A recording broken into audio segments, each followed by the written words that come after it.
this is different. This is different.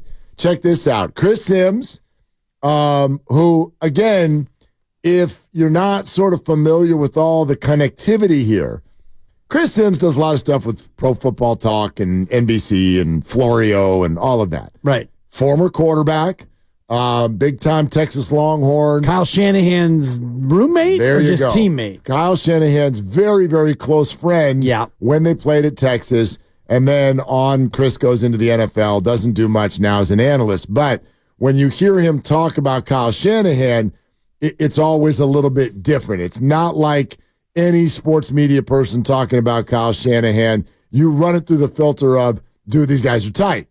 These guys are tight, okay? So that's one thing when Chris says, I think they're going to draft Mac Jones. They're like, ooh, Kyle told him. No. Kyle doesn't tell Chris who they want to draft. That would be stupid. But there are other things like this one that I think you do look at differently because of the source. Listen to this.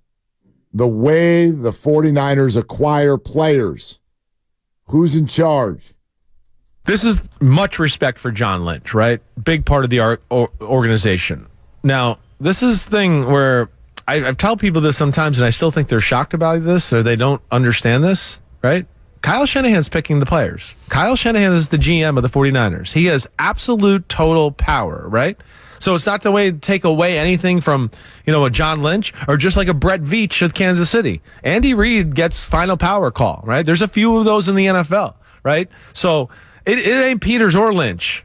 It's Shanahan, then it's Lynch, and then it was Peters when he was there. Okay, Kyle Shanahan is the general manager of the 49ers. You know how I know that what Chris Sims is saying is true? How do you think John Lynch got the general manager job with the 49ers? Well, I thought that he'd be a good fit and stuff, and I got the job first and stuff, and so I told Jed York that I think that John Lynch would be a good guy and stuff, and I think I can get him out of the booth and stuff, and I think John and I can work well together and stuff, and so Jed, I think we should hire him and stuff. Possibly. Kyle Shanahan picked John Lynch to be the general manager of the team. And stuff. Because he's like, I think that guy might be a nice assistant and stuff. Well, and somebody who he could bounce things off of, somebody who knows football, and a guy that he's a Hall of Famer. Yes. And super smart out of Stanford. It was a great fit, and it's a great pairing. Right. And so I'm not taking anything away from John. I'm not saying he doesn't have a voice in the room or a lot of power or that he's a figurehead or any of those things.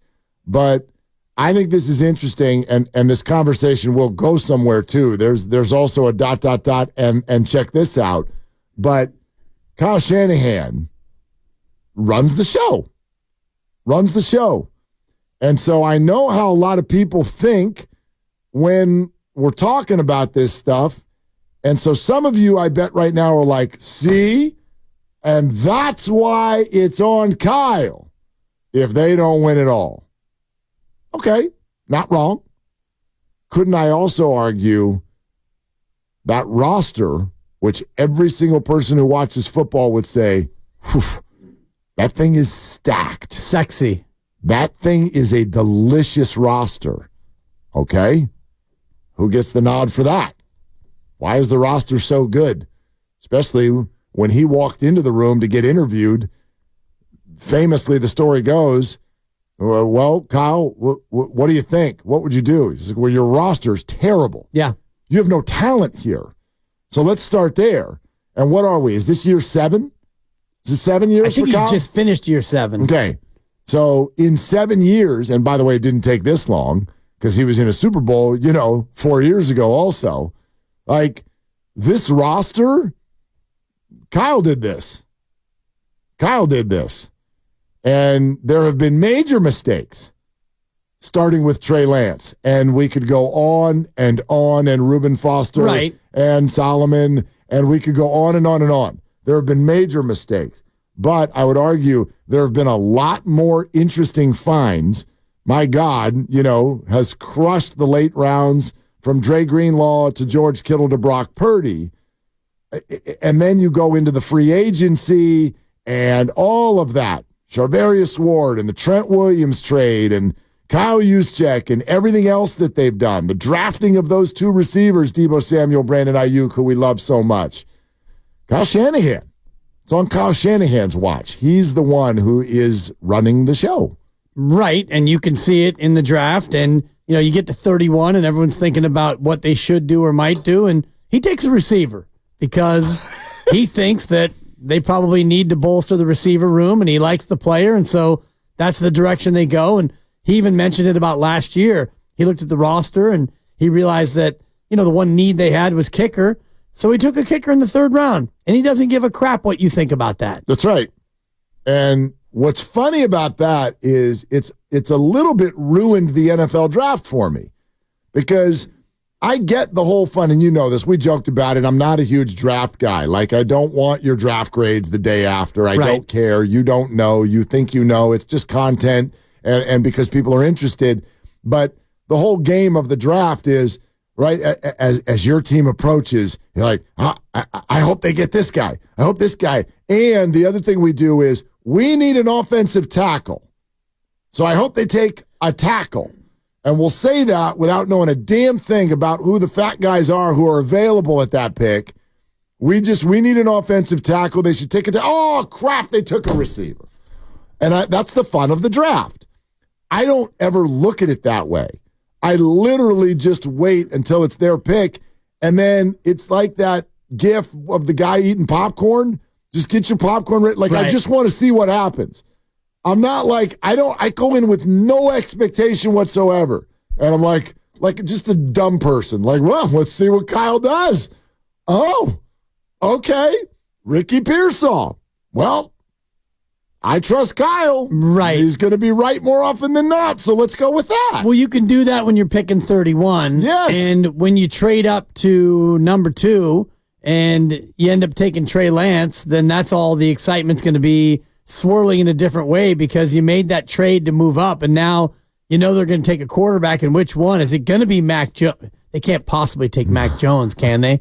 They can't possibly trade all the way up there and take Mac Jones. Mac would be available later. Why would you trade up to trade Mac Jones? So to the Chris Sims point about the Mac Jones rumor and that whole pick was swirling around, which quarterback would they take? When you're sitting at 31, yeah, they need a tackle and they need a linebacker and they need a tight end and whatever you want to think.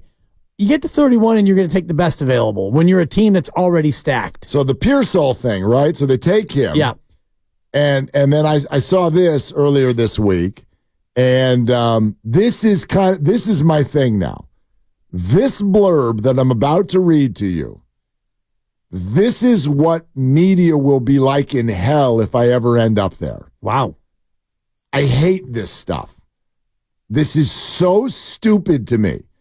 I understand the game. People want the content. Nobody wants a draft analyst. Like, how lame would it be if they're like, all right, the Niners take Pearsall. Let's go to Mel Kiper. Mel, what do you think? Well, guys, we'll see. Back to you. Back to you, Bob. We're going to have to find out in 3 years if he's actually good. Right. No one's paying anybody for that. So I get it. However, I find this to sound equally stupid. Okay? ESPN's Jeremy Fowler recently singled out the 49ers and the selection of Ricky Pearsall as the, quote, biggest head-scratcher of the 2024 NFL Draft. Quote, most teams I spoke to pegged him as a day 2 pick. Considering the 49ers still have Deebo Samuel and Brandon Ayuk on the roster, bolstering the offensive or defensive line seemed like a sensible play. End quote. The stupidest thing I've ever heard in my life. Well, it's only stupid in terms of, what he thinks they need. Ultimately, it comes down to just one thing. Is he any good? Right. Well, if Ricky Pearsall turns out to be the next Tyreek Hill, then Jeremy Fowler is going to have egg on his face because at 31, it'll be, wow, yeah, man, what a find they had. Ricky Pearsall, this guy's a top 5 receiver in this league. And the Niners got him at 31. Well, what a steal. Well, we got to pull this apart. It's so funny to me on so many levels. Most teams called him a day 2 pick. He was 2 picks away from being a day 2 pick. Correct. They took him 2 picks before a day 2 pick. That's always my favorite. So the 49ers kind of agree with you, Jeremy. Right. Okay, so that's number one. And every other team kind of agrees with you because 30 teams, actually not quite 30 teams because Chicago passed on him twice. Minnesota passed on him twice, I believe. Now, next one. Considering you've already got Debo or Brandon on the roster, which they literally were in the midst of the weekend where you didn't even know if they were still going to be on the roster, number one. And number two, it seems highly likely that at least one of them won't be on the roster beyond this year. And then the third part, the sensible thing, bolster your offensive or defensive line by picking someone we don't like. Right. We don't like any of the people who are available at this pick right now that play offensive or defensive line. So you want us to pick someone we have not evaluated as high because they play a position that you think we need to be better at. Right. And forget the fact that they did bolster their offensive line. They used 25% of their draft capital, I believe, on offensive linemen. They drafted 2 of the 8. That is accurate. So are you expecting them to reach for somebody at 31 who they think that they can get at 90 or wherever, as opposed to, hey, we really like this receiver and he's here at 31? Dibs, good players never come out of the draft past the second round. You're right. I should know better. Next, like half their team? Hang on. Here's more from Fowler. Okay. Because he spoke to NFL personnel, and he said, there's another quote, an unnamed NFC personnel evaluator. Ooh, boy. Said, quote, sounds serious. He can be a nice number 2 or number 3 receiver. Good player. But that was a bit of a reach, in my opinion. All right, let's unpack that for a minute. Does anybody who watches NFL football, do you like Jameson Williams? Detroit Lions, wide receiver, Jameson Williams. Yeah. You like him, right? Good player. Had good, very fast players, I recall. When did they pick him? What was that pick? What was his draft spot? Jameson Williams. That was last year, right? No, 2 years ago. Okay. Right? 2 years ago, Jameson Williams. When was he picked? Somebody grab that draft status. I'll find it right here. Yeah. Pretty sure he was a 12th. Top 10? He was 12th. And he was the 4th receiver taken. Number 12 overall, and largely, NFL fans will sit here today and be like, dude, I like that guy. I like Jameson Williams.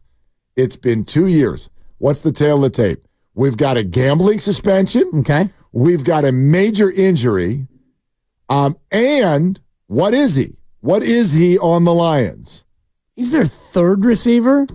4th if you count the tight end. At best. He has 25 catches in 2 years. At best, he's their number 2 receiver. They just broke off the bank for their number 1 receiver.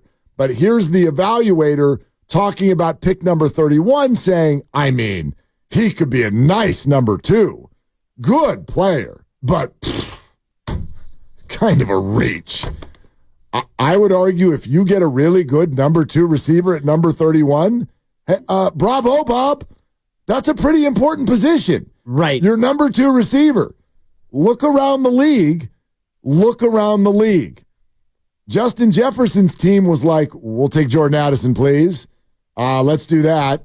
The Miami Dolphins, they're like, Jalen Waddle. That sounds good to us, right? The Cincinnati Bengals are cruising around with T. Higgins. They're like, Jamar Chase sounds good to us.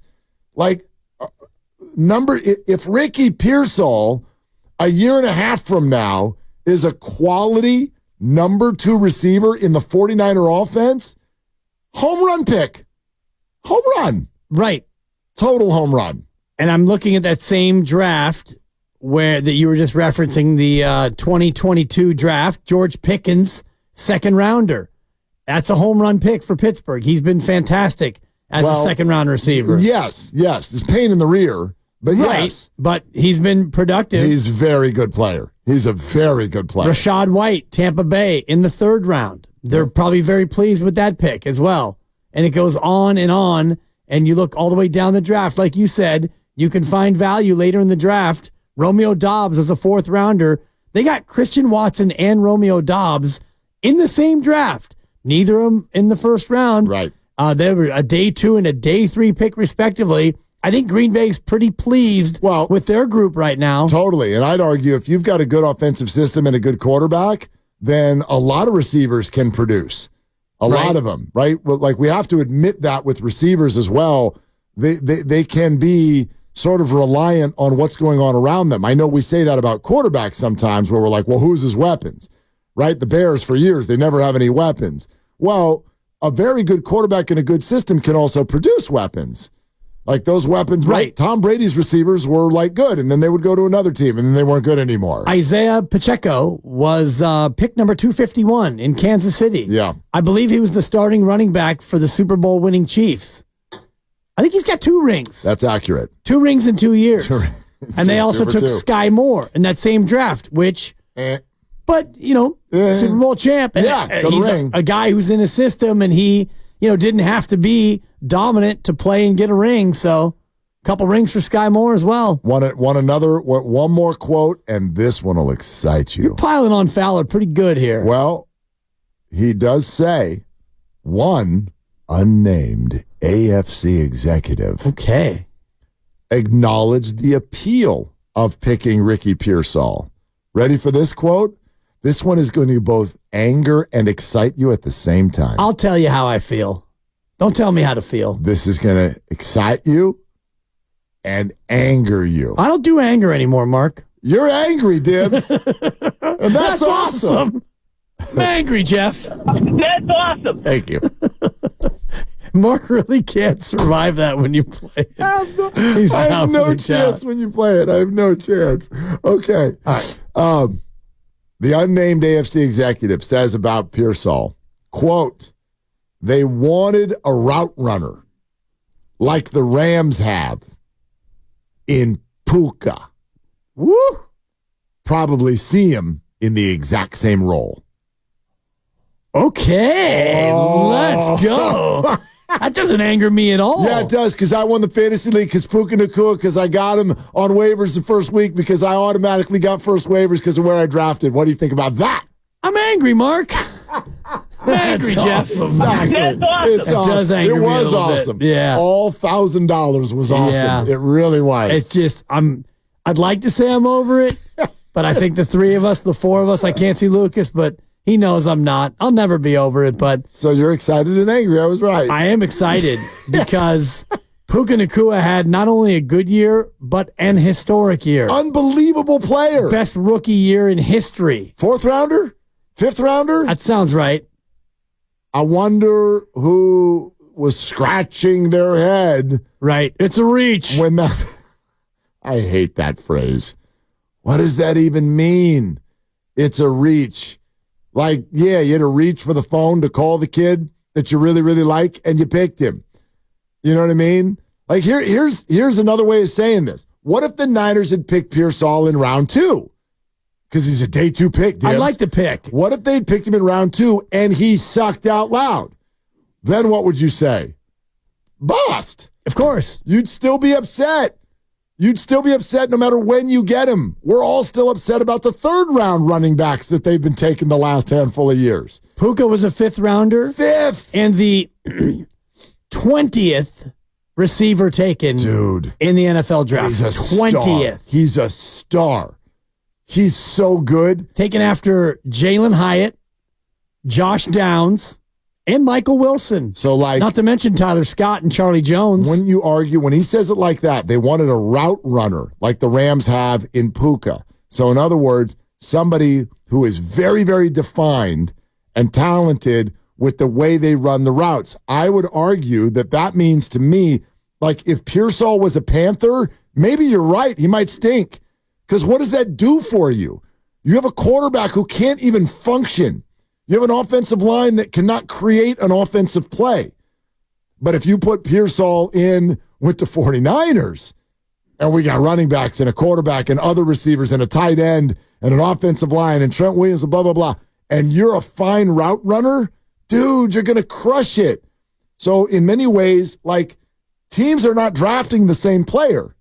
So when another team goes, well, that was a reach. Yeah, maybe because your team sucks. Right.